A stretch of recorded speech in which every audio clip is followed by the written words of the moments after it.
We ask the questions. What is needed in the world?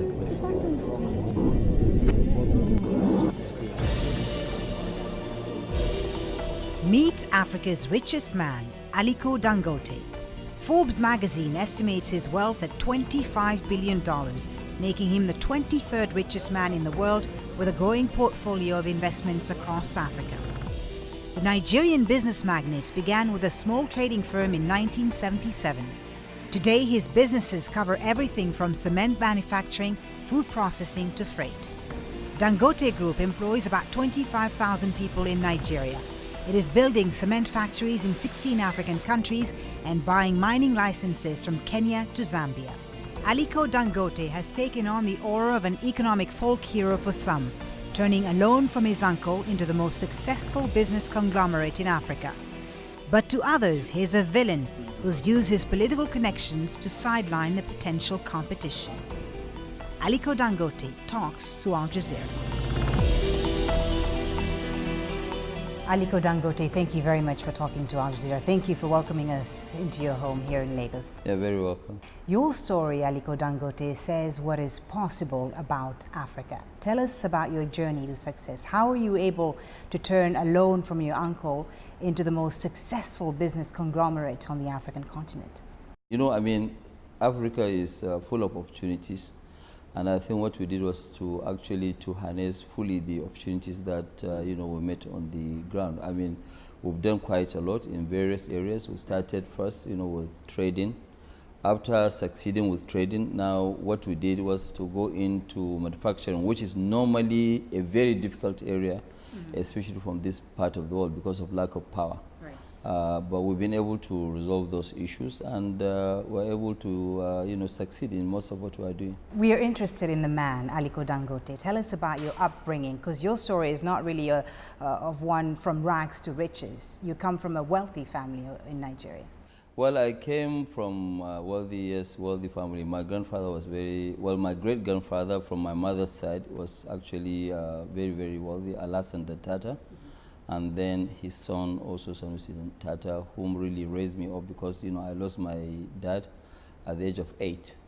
And, so after educating me, he gave me a loan of which I was grateful, and I paid back in 3 months, because business was so good. And, I was able to establish myself from the trading to, manufacturing, and now to a lot of daring things, like refinery, the agricultural process that we're doing, and also the, fertilizer. Right. As you say, your business spans a lot of different sectors: cement, flour, salt. Yes. Let me just ask you this: why commodities in a country like Nigeria, where oil is king? Why not get into the oil business right away? Well, you see, at first, really, what we thought of doing as a company, we said that, look, let us work very, very hard and get there first.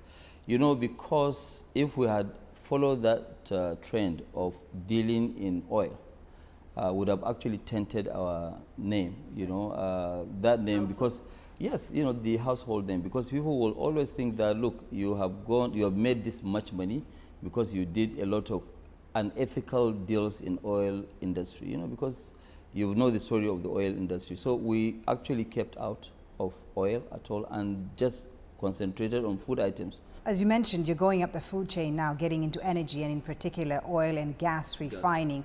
Nigeria has a lot of oil, but not a lot of refined gas, and it has to import most of the motor fuel and fossil fuel. Yeah, more than 90%. Of course, and a lot of people feel that Africa could grow a lot faster with more of its own refinery capacity. So tell us about this project that you've started, and also, how tough is it going to be for you? I mean, it must be very challenging, because you're going to be competing against the European, the Chinese, and the American companies who are all elbowing each other to satisfy Africa's energy needs. What we're going to do now, really, we're going to do 500,000 barrels. It was 400,000, but we upped it now to 500,000 barrels of oil refining per day. Then petrochemical of polypropylene of 750,000.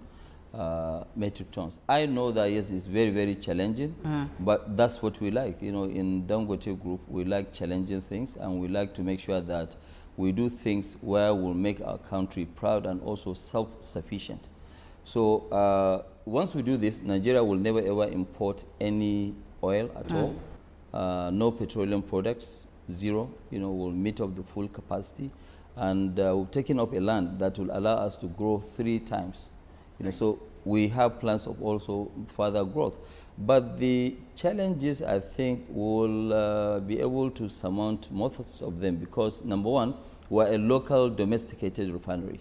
So most of the logistics cost will not be there. And then we don't have to pile up a lot of petroleum products, in stock because the refinery is there, it's working. Obviously, yes, maybe we'll have about 15, 20 days of reserves, but that's it. Let me talk about the foreign investment in this country, in China in particular. China's presence on the African continent is huge. China has ramped up its investments in Africa. Is China's presence, in your opinion, a win-win for Africa, as they put it? I think it is a win-win situation. We happen to deal with a lot of African, Chinese companies, and we've been doing very well as contractors. But you see, most of what is happening, the Chinese are coming here mainly for mineral resources, for what they need. But setting up local domestic industries, I'm not really seeing Chinese people participating in local domestic industries. They are very big in construction, they are very big in providing infrastructure, but really bringing foreign direct investment, they are not as much as the Europeans. Because a lot of African businessmen, especially at the local level, complain about the Chinese competition. Well, they complain about maybe different competition. Competition in the sense of maybe smuggling of textiles, for example, in Nigeria, because they don't have textiles here. But they are smuggling it in here, where they have killed most of our domestic local textile industries. But participating in the real economy, I've not really seen Chinese doing much there. Why do you think Africa can succeed without relying on the foreign investments like the Chinese investment and the European? Africa, can they really do it? Because nobody can do that. You see, what we need to do as Africans, first of all, is to show that confidence that yes, it is possible. It can be done, and then the foreign investors will follow suit. There is nowhere on earth where foreign investors will go and create an economy or make that economy great. No. The local people must move first. Right. When they move first, then they will be supported by the foreign investors. The richest man in Africa for the 4th year in a row, Aliko Dangote, 23rd on Forbes' rich list around the world. How does it feel being so in a continent which is, for the most part, still afflicted by poverty? Well, it feels a little bit odd, yes, it's true, but then it gives you a lot of thinking and responsibilities. You say, okay, fine, what do I do to impact humanity? And that's why we do quite a lot in terms of our foundation. We spend average of about $100 million in Dangote Foundation, which we set up in 1993. And then again, I've just did additional endowment to the foundation, which was $1.25 billion. With that, yes, we do that on the philanthropic side. But then, in terms of creating of jobs, we now have this farm which we have developed. I mean, we're doing almost about 120,000 hectares of rice land, and then we're doing 260,000 hectares of sugar, which we are targeting to do 1.5 million tons of sugar in the next 5 years. This will create 180,000 jobs. So you feel like you're giving back, you're doing enough? Well, we're giving back because we're creating quite a lot of jobs. We're not doing like other Africans where most of the money is in the bank. Right. We don't keep any money in the bank. Whatever we have, we fully invest, and we keep on investing. And that's what we do. Let me ask you something a bit more personal. How do you stay grounded? I mean, you seem like a very simple and humble man. Usually in Africa, when people are rich, they tend to flaunt it. I speak here from experience. How do you stay grounded? Which experience did you? I wasn't rich, unfortunately. But from the different things that I've seen around the continent, even when it comes to the leaders of the African continent. I think really tell you the truth, my upbringing from my late grandfather really helped me quite a lot. He was a very, very humble person, and sometimes he used to drive himself, and that's what I do now. You know, even on weekends. Right now, once I finish this interview with you, I won't go out to the driver. I'm going to go alone, and I'm going to drive myself. I mean, I feel safe, and really, I don't have any issues, you know, with that. You know, you know, it's always better to be humble. You know, they say that no condition is permanent, so I want to always run my life. Whether I have money or I don't have money, I can run it, and it's true. I'm sure your life is more expensive to run than mine. I don't know about that. Well, I'm sure. Nigeria is Africa's #1 oil exporter, as we've said, but also probably the largest importer of petroleum products. A paradox, because really it's a system that's full of corruption. There's no denying it. So you've said, and I've heard you say this in several interviews, that corruption doesn't stop business. What do you mean by that? Well, corruption doesn't stop business. There's no country without corruption. Even our own in Africa is well pronounced because we have very weak institutions. You know, what you need are very, very big institutions so that when you cross the line, there's somebody that will deal with you squarely. But, you know, be it in America, in Europe, or anywhere, I mean, these are countries that also have corruption, not at the same level with what we have because in Africa. But in a country like Nigeria, for instance, sorry to interrupt you, Nigeria is ranked 144 out of 177 on Transparency International list of corrupt countries. Okay, I don't know the number. But it's known to be a notoriously corrupt country. So my question is, your journey to the top in a system that's notoriously corrupt, you must have had to pay some kickbacks and so on. Let me tell you something. We have actually never ever paid anybody any kickback at all. Never. And that never, honestly. But when you look at it also, when people are busy getting what you call waivers to make money here and there, we don't do it. If we really wanted to make money, you know, especially that I've been close to almost every president that has passed through that seat, you know, I would have actually, you know, gone into oil. Yeah, I told you, you know, before that we decided not to go into oil because we don't want to be tainted. You know, so you don't have to pay. It's not everybody. When you say yes, you cannot generalize that, yes, it's a corrupt nation, everybody is corrupt. No, it's not a generalization, but okay, the reality is that. It's true, but you know, there are also a lot of people who are busy fighting the corruption. Some are fighting, some are, you know, trying to expand it, you know, but I think the government is also trying quite a lot to stop. But it's true, it's an issue that has been on for a very long time. Stopping it in one day is not possible. Do you think the government is serious, this current government is serious about tackling corruption? I think, yes, they are. They've been, you know, saying it. I'm sure you must have heard them maybe 10, 20 times, but they are very serious about it. There's no nation that will allow corruption to go deep into the society. You try and stop it, yes, people will fight you, but you have to fight them. As a government, you have all the powers. But that's why I also mentioned we need very strong institutions. Very strong institutions will help Africa a lot. And Africa lacks these strong institutions. Right. You've alluded to this, that you've been very close to the Nigerian government. They've supported your venture. At one point, your company had exclusive imports rights in sugar, cement, and rice. No, we have never had exclusivity. But you have, there was nothing like exclusivity. There was nothing like exclusivity? Nothing whatsoever. So nobody, in fact, you know, right now, if you look at it, let me give you an example. We have invested heavily, maybe $6-7 billion in cement alone. But some people are saying, no, we're not happy because they are too big in the, you know, cement business. And this is what my question is. What do you respond to those who criticize you and say that you've benefited greatly of government favoritism, which has allowed you to collapse all competition and small business in Nigeria and establish yourself as a sole importer or manufacturer? What do you respond to those critics? Well, first of all, there was never any time where we were the sole manufacturers or sole importers or whatever of any item. It has never ever happened, only maybe during when we took risk. Let me give you an example.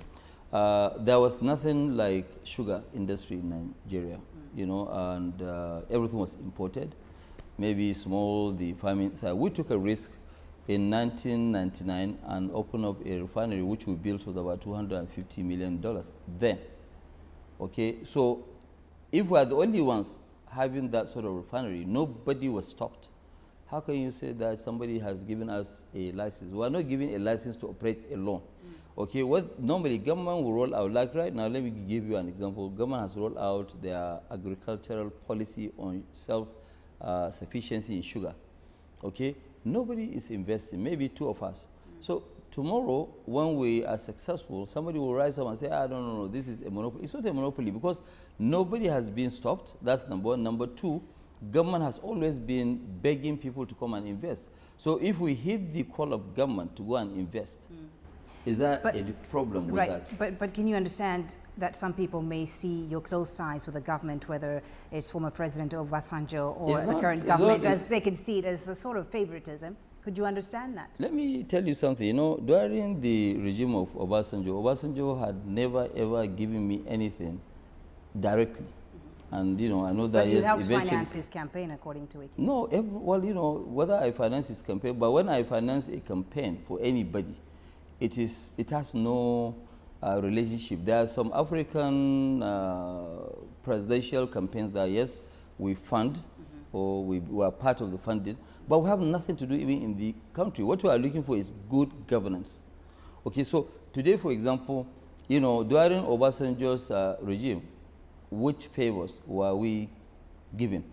The greatest thing that we have actually hooked on was that Obasanjo said that, look, importers of cement, we don't want to see any imported cement. What we want you to do is to make sure that you go and do a backward integration, produce the cement locally. We have everything, and that's what we have been able to prove in 7 years. So does Aliko Dangote then epitomize the free market at work in Nigeria? Oh yeah, we do. In fact, look, you see, today I am also a co-chair of the Nigerian Industrial Revolution. I've served in Foreign Investment Council. So if I serve on that one, my own duty today as a Nigerian, not as Aliko Dangote, is to keep convincing people to come and invest in Nigeria. And I keep telling people that, look, Nigeria is the best kept secret. If I don't want competition, I'll just sit down and keep quiet. But I think the country is much, much larger than my interest. Right. Okay, so the more investors that we have, the better. The unequal distribution of the oil wealth has contributed to a persistent inequality problem between North and South. Yes, I agree. The poverty in the North is in stark contrast to the more developed southern states, and more people are unemployed and, as you know, illiterate in the North than they are in the South, which some people say is really then no surprise that extremist groups like Boko Haram continue to have appeal in some areas of northern Nigeria. So what are you, as Nigeria's richest man, doing to address this inequality? Are you investing in the North? Because it seems that no one seems to be interested in investing in northern Nigeria because of the rising insecurity in the region. What are you doing for your... What we are doing right now, we're investing about $2 billion alone in sugar plantations, you know, to make sure that we make the country self-sufficient. And 100% of this investment is up north.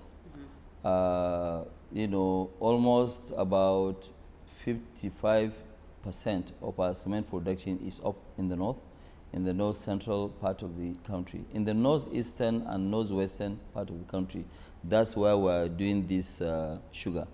In part of the north central, which is Niger State, and also Edo State, the northern part of Edo, we're also growing rice.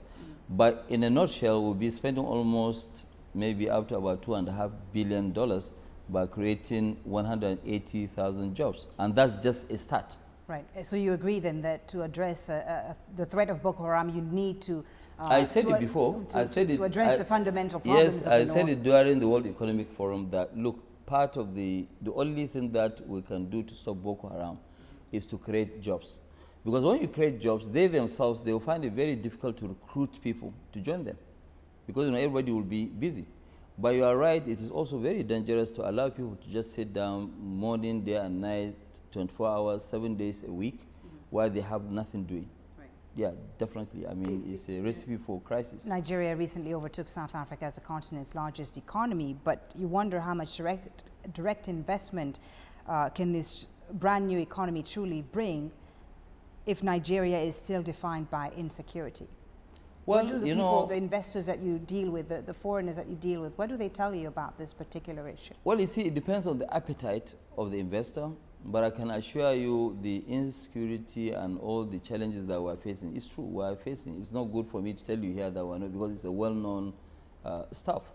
But also, it does not stop people who really want to invest. Because the country is very large, they can invest in some. Do you think the government sectors. has handled this security issue well? I think they have tried, their best, but they need to do more. That's the truth.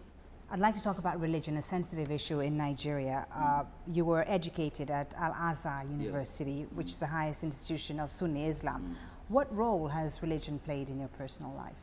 I'm actually very, it's not always good. Whether you're a Muslim or a Christian, it's not good for you to be too extreme in your own religion. We all worship the same God. It's just different of beliefs. You believe in this or whatever. But religion is something that is between you and your God. And I personally don't believe that. I think we should practice mostly what they are practicing here in the South, because in the South you see that yes, somebody, even in the North, I've seen some of my friends.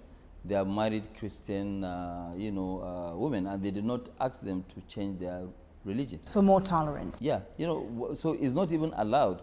If you want to now go and marry a Christian, if I'm going to marry a Christian lady now, unless she believes in my religion, I'm not going to force her to change. What do you respond to those who blame religion for the social, economic, and political state of Nigeria today, who say that the lack of separation between state and religion is really the main problem in Nigeria today? Do you agree with that? No, I don't really agree with that. The state does not really play. It's a very liberal, state. It's a country where we say that we're secular. There's actually but not. You say that you're secular, but is it practice? I think it's practiced to a certain extent, but some politicians used to play with religion, which I think is very, very bad and dangerous. It's not good for anybody to use religion as a game. That is between you and your God. So I think they shouldn't. Really. Some people fear that what Boko Haram is doing right now in northern Nigeria could lead to a breakup of the country along religious and ethnic lines. Do you believe that could happen in the future? Let me also tell you something that maybe what people need to know. Do you know or do you realize that Boko Haram have actually, people that they killed so far, 70% of those people are Muslims. So how do you define, this, so it means that they are not fighting Christians. I think there are just some people who are trying to create issues and problems in Nigeria, hiding under this, Boko Haram issues. It is a pity, but I'm sure now everybody has woken up, and I'm sure everybody will do his best. It's not only government alone that will do it. Almost every single person in the society will have to rise up against this, madness. Everyone has a role and responsibility. Everybody has a role and responsibility. So as you said yourself, you're from the prominent Dantata family of Kano State, who have a great deal of influence in Nigeria's Muslim community. You have a lot of money, Aliko Dangote. You have strong political connections. So have you ever considered running for office? Have you ever considered leaving business and getting into politics?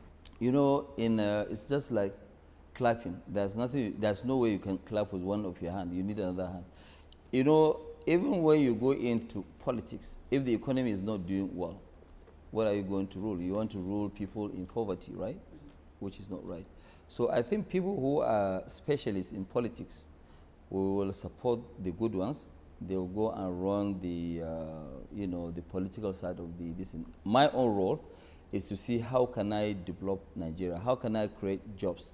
What gives me joy is how many people I've actually helped through job creation, through doing so many things, and in future I want to make sure that Nigeria is self-sufficient in rail lines, in power, in a lot of things. So I can do my own contribution. I don't have to become president of Nigeria to change lives. So those who say Aliko Dangote for president, you tell them? No, nothing. I've never heard that word. I'm only hearing it for the first time from you. No, I've read it many times. A lot of people think you can well, you are telling me. I've never heard it, but no, to be serious, I don't have any intention with that. Aliko Dangote, thank you so very much for talking to us. Thank you for your time. Thank you.